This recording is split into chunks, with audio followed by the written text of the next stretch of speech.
Estás disfrutando de la programación de Nuevo Tiempo Honduras, llevando esperanza. Bienvenidos hermanos, qué alegría poder tenerlos una vez más a nuestro programa, retomando el conflicto de los siglos. Vamos a inclinar nuestro rostro y vamos a orar con nuestro Padre Celestial. Señor que estás en los cielos, santo y glorificado sea tu nombre. Muchas gracias, Padre, por este nuevo programa. Te pedimos que pueda ser de mucha bendición para cada una de las personas que están y van a escucharlo. En Cristo Jesús. Amén. Estás disfrutando de la programación de Nuevo Tiempo Honduras, llevando esperanza. Ha llegado el momento de la alabanza y la adoración, y para eso tenemos un invitado muy especial, nuestro querido hermano Elmer Serrano.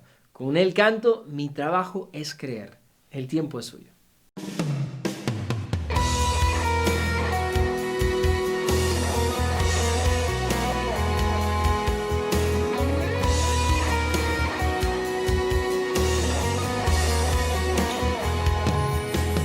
Cuando Dios da una palabra, puedas creerla con el alma, porque su fidelidad nunca falla. Es porque Él no se limita ante humanas circunstancias, y si Él dijo que lo hará, así será. Mi trabajo es creer y caminar bajo la fe. El de Dios será hacerlo.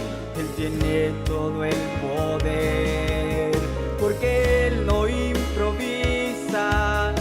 Él siempre tiene un plan, aunque los tiempos no se presten. Con todo esto Él lo hará.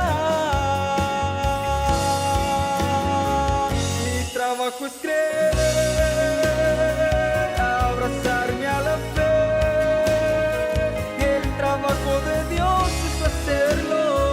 Él sabrá disponer los tiempos. Mi trabajo es mantener la calma en lo duro de las circunstancias. El trabajo de Dios es abrir las puertas, romper murallas. Mi trabajo es creer. Cuando Dios te está retando a creer en su palabra, a pesar de que en Él hoy no veas nada, es porque Él conoce todo lo que viene y el mañana. Y si Él dijo que lo hará, así será. Mi trabajo es creer y caminar bajo la fe. El de Dios será hacerlo. Él tiene todo el poder, porque Él no improvisa.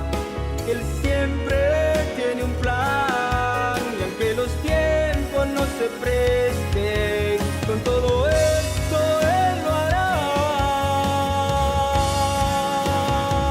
Mi trabajo es creer, abrazarme a la fe. El trabajo de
El tema que tenemos preparado el día de hoy se titula Ginebra.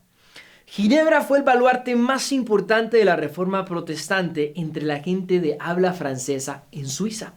Su influencia religiosa se extendió mucho, afectando a Francia, Italia y a los Países Bajos. El reformador que impactó Ginebra más significativamente, adivinen quién fue: el francés Juan Calvino. Hizo de Ginebra la ciudad más estricta de modalidad cristiana.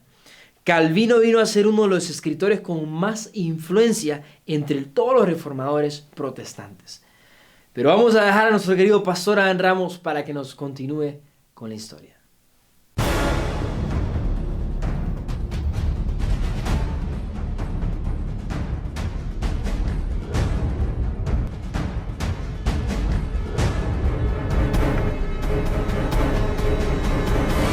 Aquí comienza su programa, Retomando el Conflicto de los Siglos.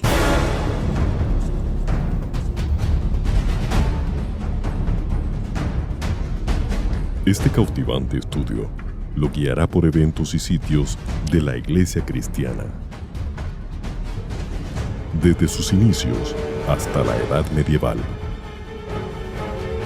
y desde la Reforma Protestante a la Revolución Francesa.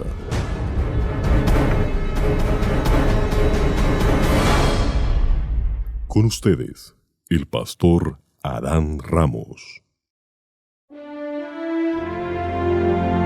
Juan Calvino fue un reformador protestante francés que es conocido como el segundo en importancia de todos los reformadores, solo detrás de Martín Lutero. Calvino fue una figura clave de la Reforma Protestante. Juan Calvino nació el 10 de julio de 1509 en el noreste de Francia, en Noyon, a unos 100 kilómetros al norte de París. Era hijo de Gerald Camin y Jean Lefranc. Su verdadero nombre era Jean Cauvin, que se transformó en Calvin años después, cuando como erudito adoptó la forma latina Calvinus. Cuando Calvino nació, Martín Lutero tenía 25 años y empezaba a enseñar la Biblia en Wittenberg. El mensaje y el espíritu de la Reforma no llegarían a Calvino hasta 20 años después de su nacimiento, y mientras tanto dedicó sus años de adultez al estudio de la teología medieval, la ley y los clásicos. A Calvino se le ha llamado el organizador del protestantismo, porque en su trabajo pastoral de organizar las iglesias evangélicas en Estrasburgo y Ginebra, desarrolló un modelo adaptable de gobierno de la iglesia. El impacto cultural de este modelo presbiteriano se ha extendido más allá de la iglesia para influir la moderna teoría política democrática. El padre de Calvino era abogado y en el año de 1523 envió a Juan, que por aquel entonces tenía solo 14 años, a la Universidad de París a estudiar humanidades y derecho. Su padre quería asegurarse de que su hijo recibiera la mejor educación posible y poderle permitir alcanzar una posición de importancia eclesiástica. Su formación inicial la recibió en el colegio de March y también en el colegio de Montaigne, donde estudiaron también Erasmo de Rotterdam e Ignacio de Loyola, unos 30 años antes. Calvino se matriculó en la Universidad de París, que era el centro intelectual de Europa del Oeste. Una serie de factores desviaron el interés de Calvino de estudiar teología para estudiar leyes, por lo que abandonó París para trasladarse a Orleans, donde estaba la mejor facultad de leyes. Se matriculó en la Universidad de Orleans y de Burgos, donde tuvo como condiscípulo al humanista Andrea Alciato. En 1532 se doctoró en Derecho en Orleans. Durante su paso por los claustros universitarios, tomó contacto con las ideas humanistas y reformadas de la teología de Martín Lutero. Y en abril de 1532, cuando apenas tenía 22 años, publicó un comentario sobre Clementina de Senaca, trabajo que puso a evidencia sus dotes como pensador. De acuerdo con una biografía escrita en el año 1579, contrario a las ideas calvinistas sobre la predestinación, siendo un joven sacerdote. No se sabe con certeza cuándo ni cómo fue su conversión, pero el 1 de noviembre de 1533 ocurrió un incidente que muestra una transformación drástica en sus convicciones religiosas. El rector de la Universidad de Sorbona, en París, Nicolas Cop, amigo de Calvino, pronunció un discurso en ocasión de la apertura del año académico. Pero además de esto, fue un sermón que mostraba una clara influencia tanto de Erasmo como de Martín Lutero.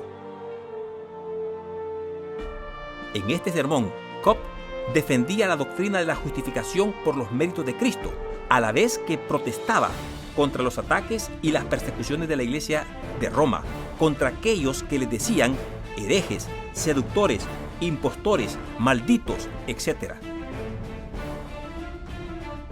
Cop continuó diciendo en su discurso: así tiene la costumbre el mundo y los malvados de llamar a aquellos hombres que simplemente se esfuerzan por recibir el Evangelio en el corazón de los fieles. Ojalá puedan, en ese periodo infeliz, traer paz a la Iglesia con la palabra y no con la espada. Aquel discurso cayó como una bomba en la universidad y en otros sectores. Hubo también persecución. El Parlamento inició un proceso contra él. Comenzó a recorrerse el rumor de que la mano de Calvino estaba detrás de aquella redacción. Si Calvino no escribió el discurso, por lo menos lo influyó en tono y contenido, que era muy protestante. Un mes más tarde, cuando Cop se dirigía al Parlamento para responder el sumario en su contra, un amigo diputado le envió una nota advirtiéndole de que escapara por su vida, ya que el Parlamento era presionado por la corona para que fuese condenado. Cop y Calvino eran jóvenes y tenían un poco más de 20 años en aquel entonces, pero tuvieron que escapar de París después de aquel discurso. Juan Calvino adoptó el punto de vista de Lutero en los siguientes aspectos. 1. Negación de la autoridad de la Iglesia de Roma por derecho divino, negando la sucesión apostólica del apóstol Pedro. 2. La Biblia como única regla de fe y de conducta. Y 3. La doctrina de la justificación del hombre por medio de la gracia. Fue de este modo que la conversión de Calvino al protestantismo surge después del discurso de Cop, cuando huye de Francia para escribir acerca de teología y terminaría por sistematizar gran parte de la teología reformada que comenzó con Martín Lutero. Calvino nunca fue un héroe popular, ni siquiera localmente. Tampoco se interesó por hacerse el héroe.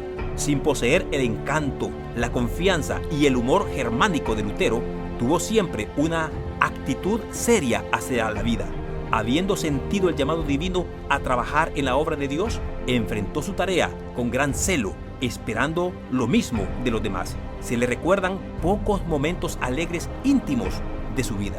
Nunca se apartaría, ni siquiera momentáneamente, de su convicción profunda que como creación de Dios había sido puesto en este mundo para glorificarle a Él.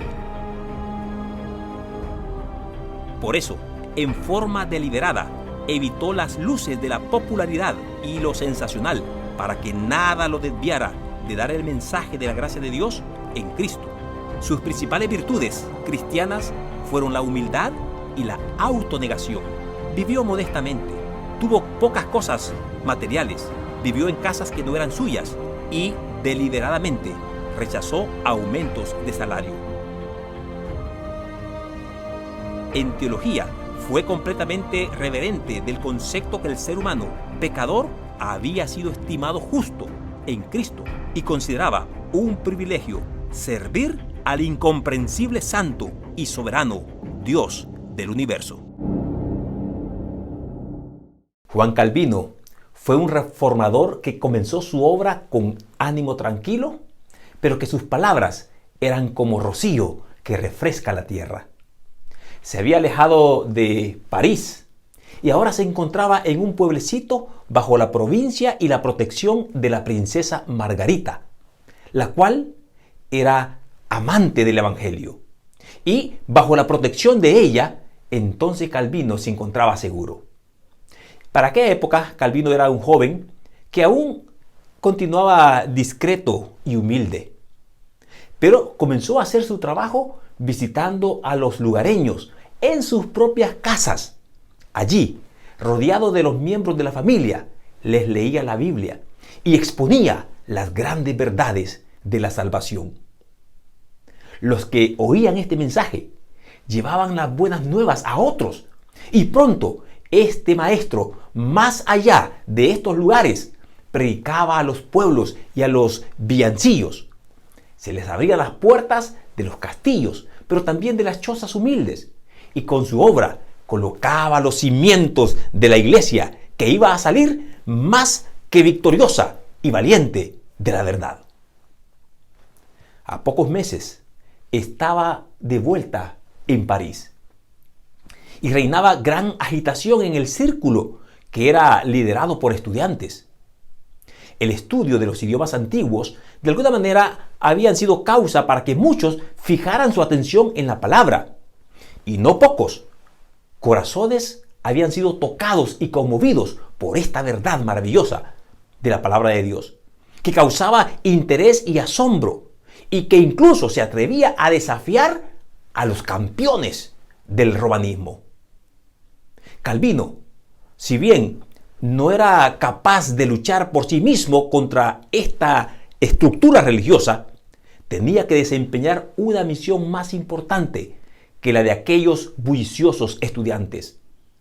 Los ánimos se extendían confundidos y había llegado el momento oportuno de poderles enseñar la verdad. Entre tanto, que en las aulas universitarias se repercutían y se discutían asuntos teológicos. Calvino se abría paso a paso, de casa en casa, leyendo la Biblia al pueblo y haciéndoles de Cristo su Salvador, el amante Señor y Dios. Por la providencia de Dios, París iba a recibir otra agitación para aceptar el Evangelio, el llamamiento de Lefebvre y Farel, que de alguna manera habían sido rechazados, pero que nuevamente el mensaje iba a ser oído en aquella gran capital por todas las clases de la sociedad, llevando por diferentes consideraciones políticas, que hasta el mismo rey estaba de alguna manera no del todo comprometido con Roma y de alguna manera favorecía a la reforma. Este estudio está basado en la Biblia y los escritos de Elena G. de White. El tema de hoy será Ginebra, Suiza. La princesa Margarita abrigaba una esperanza de que el protestantismo triunfara en Francia y resolvió que la fe reformada fuese predicado en todo París. Ordenó, durante la ausencia de su padre el rey, que un ministro protestante predicase en las iglesias de la ciudad. Pero, oponiéndose a esto los dignatarios papales, entonces a la princesa no le quedó otra que de abrir las puertas del palacio y dispuso uno de los salones para que sirviesen de capilla, y se dio aviso que a una hora determinada se pudiese predicar un sermón al que podían asistir las personas de toda clase social y de cualquier jerarquía o de cualquier posición. Multitudes asistieron a las predicaciones, y no solamente se llenaban las capillas, sino que las antesalas y los corredores eran invitados por los gentíos, multitudes, millares que se congregaban diariamente, entre ellos nobles, magistrados, abogados, comerciantes, artesanos. Y el rey, en vez de prohibir estas reuniones, dispuso que 2 de las iglesias de París fuesen afectadas por este servicio. Antes de esto, la ciudad no había sido nunca conmovida de tal modo semejante por la palabra de Dios.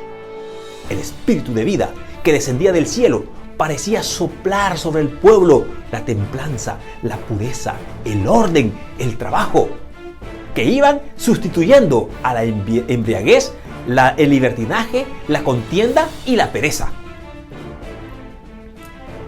Tengo que declarar que el clero no descansaba. Y como el rey tampoco se negaba a hacer cesar las predicaciones, apeló entonces al populacho, quien no perdonó medio alguno para despertar los temores.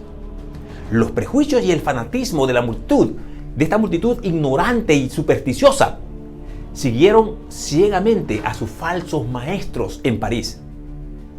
Así como en los tiempos de Jerusalén, que no conoció el tiempo de la visitación cuando Jesús vino a esta tierra, ni las cosas que pertenecían a su paz. Y durante 2 años fue predicada la palabra de Dios en la capital, allí en París. Pero si bien las muchas personas aceptaban el evangelio, la mayoría del pueblo lo rechazaba. Francisco había dado pruebas de tolerancia por mera conveniencia personal, y los papistas lograron al fin recuperar su confianza. De nuevo, formaron grupos en las iglesias y se levantó la hoguera. Mientras tanto, Calvino permanecía aún en París, preparándose para el estudio, la oración y la meditación para su trabajo futuro, porque seguía derramando luz. Pero al fin se hizo sospechoso. Las autoridades acordaron entregarlo a las llamas. Creyéndose seguro en su retiro, no pensaba en el peligro que realmente corría, cuando sus amigos llegaron apresurados a su casa para darle aviso que los emisarios venían para poderle prender. En aquel instante se oyó que llamaban con fuerza a la puerta. No había tiempo que perder. Sus amigos tuvieron que detener o entretener a los emisarios. Mientras tanto, otros estaban ayudando a Calvino para poder escapar a través de una ventana, para que él pudiese huir y luego precipitadamente pudiese salir de la ciudad. Solamente encontró refugio en una choza humilde de un amigo reformador, que se disfrazó con la capa de él y llevando al hombro un azadón. Entonces así emprendió el viaje. Caminando hacia el sur, volvió a hallar refugio en los dominios de la princesa Margarita. Allí permaneció varios meses, seguro bajo la protección de amigos poderosos. Y ocupado como anteriormente en el estudio, empezó su corazón a trabajar y a evangelizar Francia. Y no podía permanecer mucho tiempo inactivo. Tan pronto como escapó de la tempestad, buscó un nuevo campo de trabajo en Poitiers, donde había una universidad. Y las nuevas ideas habían encontrado aceptación. Personas de todas las clases sociales oían con gusto el evangelio que era presentado por Juan Calvino. No había predicación pública, pero en casa del magistrado principal, en su propio aposento y a veces en el jardín público, explicaba a Calvino la palabra de vida eterna a aquellos que deseaban de todo corazón oírlas. Después de algún tiempo, como creció el número de oyentes, se pensó que sería más seguro de repente reunirse fuera de la ciudad. Y se escogió un lugar de culto en una cueva que se encontraba más o menos en las faldas de una profunda quebrada. En un sitio bastante seguro y escondido por los árboles y rocas, entonces ese pequeño grupo salía de la ciudad de diferentes partes y se congregaban allí, seguros, tranquilos. En un retiro se podían leer claramente y con paz la palabra de Dios, la Biblia. Y ahí celebraban de vez en cuando la Santa Cena o la Cena del Señor. De esa pequeña iglesia fueron enviados a otros lugares varios fieles evangelistas. Calvino volvió a París. No podía abandonar la esperanza de que Francia como nación aceptase la reforma. pero halló cerradas casi todas las puertas para el evangelio. Era ir directamente como que va a la hoguera. Y sin embargo resolvió finalmente partir para Alemania. Apenas había salido de Francia cuando estalló un movimiento contra los protestantes, que de seguro le hubiese envuelto en la ruina general si él hubiese decidido permanecer allí. Los reformadores franceses, deseosos de ver a su país marchar como había sucedido en Suiza y en Alemania, se propusieron asestar a las supersticiones de Roma un golpe audaz que hiciera levantar a toda la nación. Con este fin, una noche, en toda Francia se fijaron carteles que atacaban la misa. En lugar de ayudar esto a la reforma, este movimiento lo que inspiró fue el celo por el buen juicio, que reportó un fracaso total para la propaganda que ellos pretendían hacer. Y esto lo que hizo fue más bien traerle un oprobio al avance de la obra. Dio a los romanistas lo que tanto habían deseado. Era una coyuntura para sacar partido de que estos herejes realmente estaban tergiversando las cosas, y era el momento de repudiarlos y de perseguirlos y de exterminarlos. Lo peor llegó cuando llegaron a los mismos aposentos del rey. Una mano secreta de algún amigo indiscreto o posiblemente de algún astuto enemigo, pues nunca se pudo aclarar este asunto, fijó un cartel en la puerta, allí en la cámara particular del rey. El monarca se horrorizó. En ese papel se atacaba con exactitud supersticiones que por siglos habían sido veneradas. La ira del rey se encendió por ese atrevimiento sin igual. Y esto indujo para que el mismo rey tomase partida a aquellos escritos que estaban claros y precisos. En su asombro, el rey quedó por un tiempo tembloroso y no articulaba palabra. Luego dio rienda suelta a estas terribles palabras: ¡prendedles a todos, sospechosos de herejía luterana! ¡Quiero exterminarlos a todos! La suerte estaba echada. El rey resolvió pararse por completo del lado de Roma.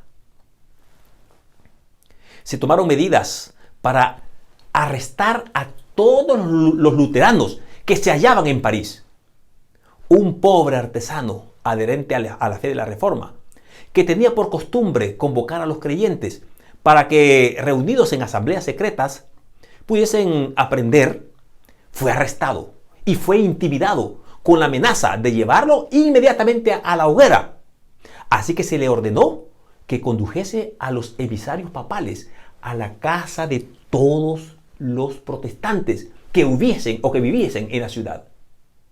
Se estremeció el horror al oír tal propuesta que se hacía. Pero al fin el temor le venció. Ese temor a morir en las llamas. Así que consintió en traicionar a sus hermanos.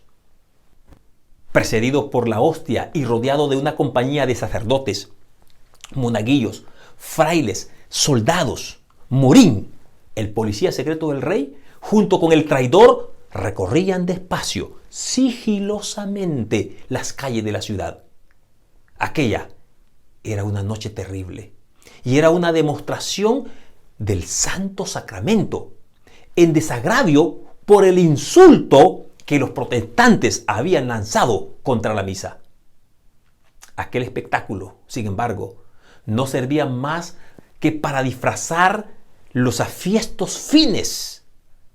Al pasar frente a las casas de un luterano, el traidor hacía una señal, pero no pronunciaba palabra, simplemente señalaba. La procesión se detenía, entraban en la casa y sacaban a la familia y la encadenaban. Y la terrible compañía seguía hacia adelante en busca de nuevas víctimas. No perdonaron casa, grandes y chicas, ni los departamentos de la Universidad de París se salvaron. Morín hizo temblar la ciudad. Era el reinado del terror. Pese a este incidente, la reforma continuaba en Europa gracias a la labor de algunos reformadores.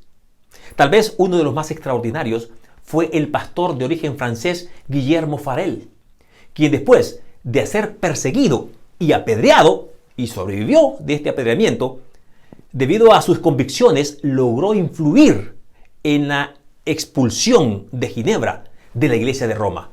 Así, el 21 de mayo de 1536 consiguió en la plaza pública allí de Ginebra, mediante la institución de la teocracia, que todos aceptaran vivir según el Evangelio y la palabra de Dios, lo cual abrió las puertas de un poder enorme, el de unir el Evangelio y la palabra de Dios y el del gobierno, creando así el Cantón de Ginebra. Al enterarse Farel de que Calvino en su viaje a Saboya pernoctaba allí en Ginebra, tomó la decisión de visitarlo allí donde se hospedaba, y lo convenció de que se quedase en Ginebra para realizar la obra que Farel reconocía superior a sus fuerzas. Calvino tenía tan solo 26 años, pero ya era reconocido en toda Europa por su obra recientemente publicada y que trataba sobre el asentamiento institucional del cristianismo reformado. Sin lugar a dudas, un muchacho prodigioso. Calvino se estableció allí en Ginebra y como lector de las Sagradas Escrituras de la iglesia de San Pedro ayudaba en esta labor. Pero Calvino y Farel no se limitaron a su obra en Ginebra. A finales de septiembre de 1536 viajaron a la ciudad de Lausana, donde se encontraba Pierre Viret, íntimo amigo de Calvino, y este trabajaba allí como pastor. La razón de su viaje era participar de un debate auspiciado por la ciudad de Berna. ¿Con qué propósito? Con el propósito de decidir cuál religión habría de predominar en los territorios circundantes que Berna había conquistado del duque. Viret y Farel serían los exponentes del lado de la reforma, y se suponía que Calvino no iba a participar en tal discusión. Y por otro lado, 174 sacerdotes aceptaron la invitación del lado del catolicismo, pero solo 4 de ellos iban a participar en el debate. La catedral de Lausana se abarrotó de personas. 5 diputados de Berna acudieron para darle un carácter oficial al asunto. Contaron con secretarios que debían copiar la discusión palabra por palabra.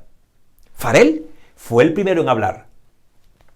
Durante una semana presentó 10 tesis que eran rebatidas por el lado católico, quienes acusaron a los protestantes de ignorar las tradiciones y los principios que los padres les habían enseñado, los padres de la iglesia.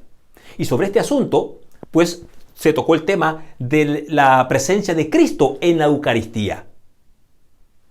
Si conoceréis lo que los padres dijeron, veríais que vuestra posición es falsa y condenada. Calvino se sintió exasperado por estas declaraciones. Recuerda que él no iba a participar en el debate. Calvino había pasado largas horas estudiando a los primeros padres de la iglesia cuando se encontraba allá en París estudiando. Y esto le fue de gran ayuda. Así que cuando escuchó esto, se levantó y empezó a refutar al orador católico. Con asombrosa memoria comenzó a citar a Cipriano, comenzó a citar a Tertuliano, comenzó a citar a Juan Crisóstomo, comenzó a citar a San Agustín y a muchos otros. Pero no solamente se limitaba a mencionar al autor, sino que Calvino se identificaba con las citas, con el libro, con el capítulo, y los recitaba en tal capítulo, en tal libro, dice tal cosa. Así que el padre de la iglesia había escrito sobre el tema argumentando en una forma intangible. Y cuando terminó de hablar, la multitud estaba excitada. El pueblo se apretujaba y clamaban con entusiasmo al joven orador desconocido. Un fraile franciscano alzó la voz diciendo que esta era la verdadera doctrina, después de haber escuchado a Calvino, y pidió a Dios que lo perdonara por sus pecados, por haber estado enseñando los falsos conceptos y los falsos dogmas de Roma durante tantos años. Y muchos otros siguieron al fraile y estuvieron dispuestos a ponerse a favor de él, a pesar de que no se expresaron tal vez con la vehemencia como lo hizo el fraile. Pero muchos decidieron, en total 120 sacerdotes estaban convencidos de que Lutero y las enseñanzas de Calvino eran correctas. Así, la reforma luterana se había empezado a abrir paso en todo este territorio. Juan Calvino se había convertido en el principal colaborador de Guillermo Farel en la tarea de proseguir en el proceso de hacer expandir la reforma. Para tales fines, en noviembre de 1536, Calvino presentó ante el Consejo una confesión de fe de 21 artículos que el pueblo debía aceptar bajo juramento. A mediados de enero de 1537, los dos predicadores presentaron otros documentos en el que se pedían 4 reformas básicas para la iglesia allí en Ginebra. ¿Cuáles eran estas 4 reformas básicas? Número 1, que nadie participase de la Eucaristía, si no es con un corazón y una verdadera piedad genuina y reverencia. Por tal razón, y a fin de mantener la integridad de la iglesia, es necesaria la disciplina. Calvino también predicaba que la Eucaristía se celebrase con mayor frecuencia. Número 2, que se reformaran las leyes concernientes al matrimonio, según la palabra de Dios, ya que el Papa las había confundido de tal modo que dictaba decretos a su antojo. Número 3, que los niños fuesen catequizados por sus padres y que en ciertas ocasiones del año compadeciesen ante los pastores para asegurarse de que estos niños realmente habían aprendido la palabra de Dios. Y número 4, las 4 principales reformas, número 4, que el pueblo participase en los servicios de adoración cantando salmos. Hay salmos que deseamos que sean cantados en la iglesia, decía Calvino, pero no se cantan. La gente tendrá que cantar en las iglesias, porque no han cantado durante siglos. Ni siquiera han entendido el latín que cantan los sacerdotes, porque ni siquiera a eso se han dedicado a aprender. Esas eran las 4 principales puntos de reforma. El Consejo aceptó sin problemas los últimos 3 puntos. Pero el primero, el que tenía que ver con la comunión, era otra cosa. Los magistrados se resistieron a cambiar lo que ellos consideraban como una tiranía clérica católica por un nuevo yugo protestante. Calvino, por su parte, se sentía cada vez más decepcionado por el estado moral del pueblo allí en Ginebra. La tensión llegó a tal punto que el Consejo de la ciudad ordenó que Farel y que Calvino dejasen de predicar. Pero ambos desobedecieron y se negaron a administrar el sacramento, por lo que el Consejo decidió expulsarlos de Ginebra. El 25 de abril de 1538, Calvino y Farel abandonaron la ciudad. Al salir de Ginebra, los dos se dirigieron a Berna, lo cual envió una delegación a Ginebra para tratar de resolver el asunto. Las discusiones no llegaron para nada, por lo que Calvino y Farel tomaron un rumbo hacia Basilea, a unos 200 kilómetros, llegando a finales de mayo de 1538. En una carta que Calvino envió a un amigo, le daba a conocer lo difícil que fue ese viaje. Muy pronto, Farel recibió una invitación de urgencia o de emergencia a la ciudad de Neuchâtel, que había aceptado la reforma. Calvino, habiéndose quedado en Basilea, fue invitado por algunos pastores de Estrasburgo para que aceptara pastorear una de las iglesias, especialmente en la comunidad de refugiados franceses. Ahora, con 29 años, Juan Calvino pasó 3 años en Estrasburgo, donde sirvió como pastor hasta el año de 1541, disfrutando de un tiempo, yo diría, de mucha tranquilidad y de sosiego. Allí se dedicó a escribir, componiendo un himnario con 18 salmos, el credo apostólico con música, 17 capítulos de su libro Institución de la Religión Cristiana, un estudio sobre la carta a los romanos, entre otras cosas que él escribió. El francés que usó en su segunda edición sus instituciones fue muy hermoso y pulido, tanto que Calvino ha venido a ser conocido como el padre del francés moderno, del mismo modo en que Lutero, por su traducción de la Biblia, ha sido llamado el padre del alemán moderno. Ya en 1539, Calvino contrajo matrimonio con Idelette de Bure, una viuda que tenía un hijo y una hija de su matrimonio anterior. Y estaba esta mujer casada con un anabaptista de Estrasburgo. Calvino e Idelette tuvieron un hijo que murió unas pocas semanas después de haber nacido. Idelette murió en 1549. Durante su estancia en Estrasburgo, la situación en Ginebra se tornó cada vez peor. En vez de que el concilio de Ginebra de la ciudad tuvo que, en este caso, pedirle a Calvino que retornara como pastor. Calvino recibió la carta estando en la ciudad de Worms, donde había sido enviado por la ciudad de Estrasburgo como representante ante 4 dietas que habían sido convocadas para discutir en ellas por el emperador Carlos V. Durante los años de 1539 a 1541, allí Calvino desarrolló una muy buena amistad con Félix Melanchthon, quien durante 24 años tuvieron esa amistad hasta la muerte de este 24 años después. Pero Calvino, al leer la carta de invitación, estalló en llanto. Prefería 100 veces muertes antes que aquella cruz, sobre la cual tendría que morir 1000 veces al día. Era una decisión muy difícil para él. Pero después de 10 meses de mucha lucha, tomó la decisión de regresar. Calvino regresó a Ginebra el 13 de septiembre de 1541 para no salir de allí nunca más. Al subir al púlpito por primera vez, abrió su Biblia en el mismo versículo que continuaba en su exposición que dejó suspendida 3 años atrás. Predicaba varias veces el domingo y durante algunas semanas. Todos los días estaba él ahí presente.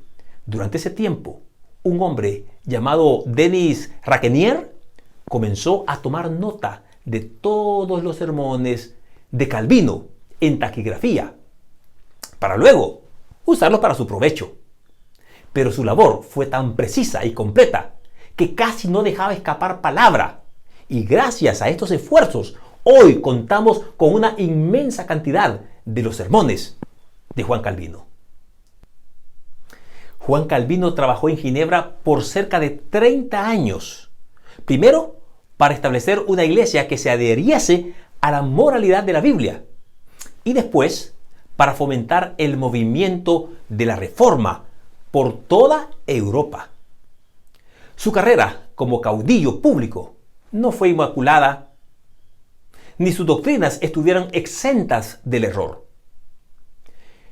Pero así, y por todo el instrumento que sirvió para dar a conocer las verdades espirituales importantes de su época, y para mantener los principios bíblicos y los principios de la Reforma protestante, defendiéndola contra la ola creciente del papismo, así como para poder instruir a la iglesia reformada en la sencillez y en la pureza de la vida, en lugar de la corrupción, del orgullo que se habían fomentado por las enseñanzas del romanismo.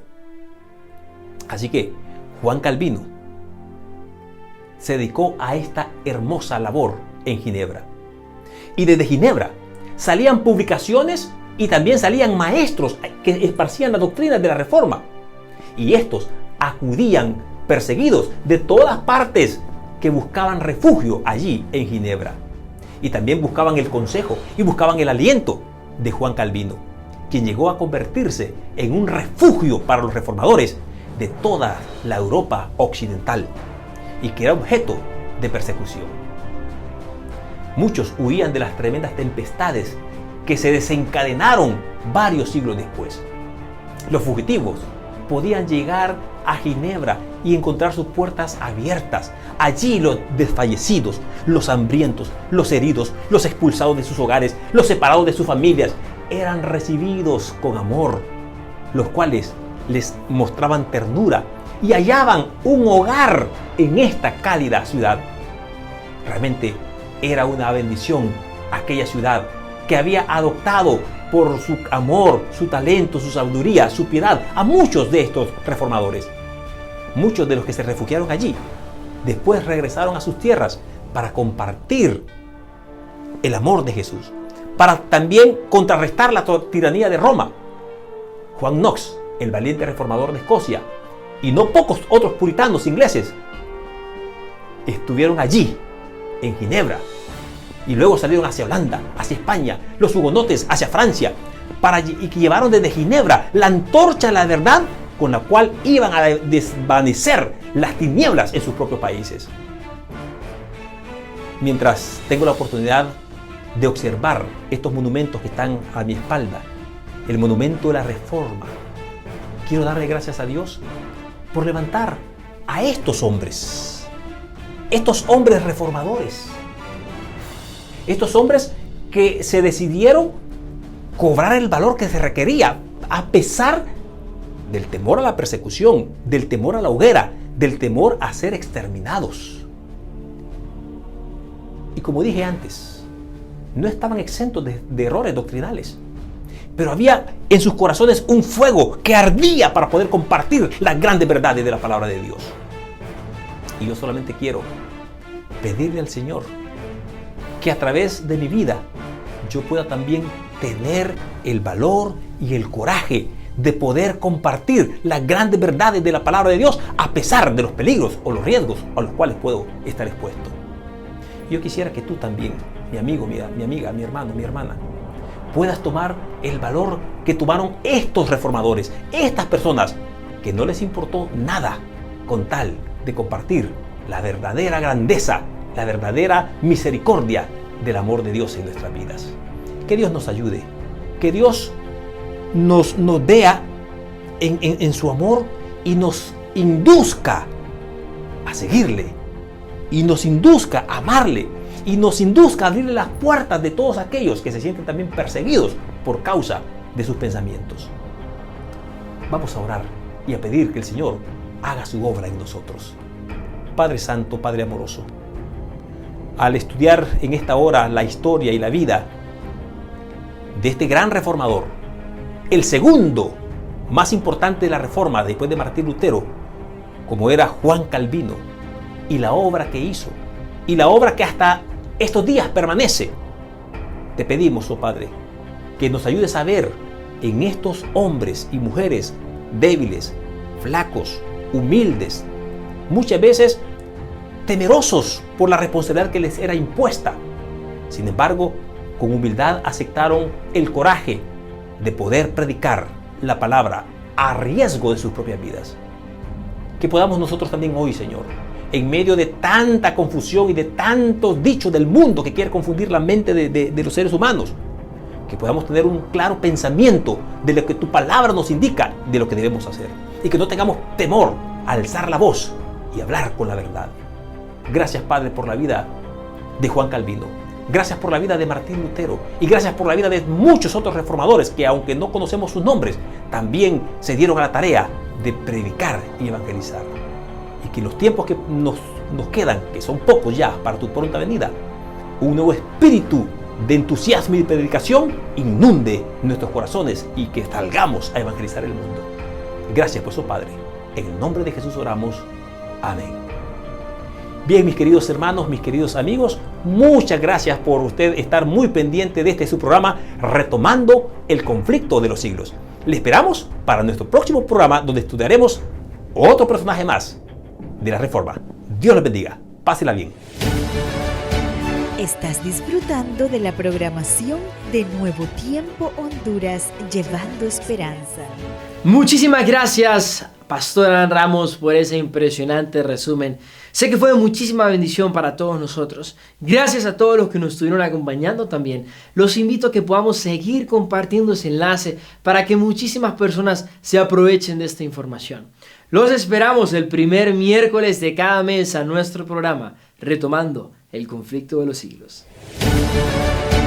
Estás disfrutando de la programación de Nuevo Tiempo Honduras, llevando esperanza.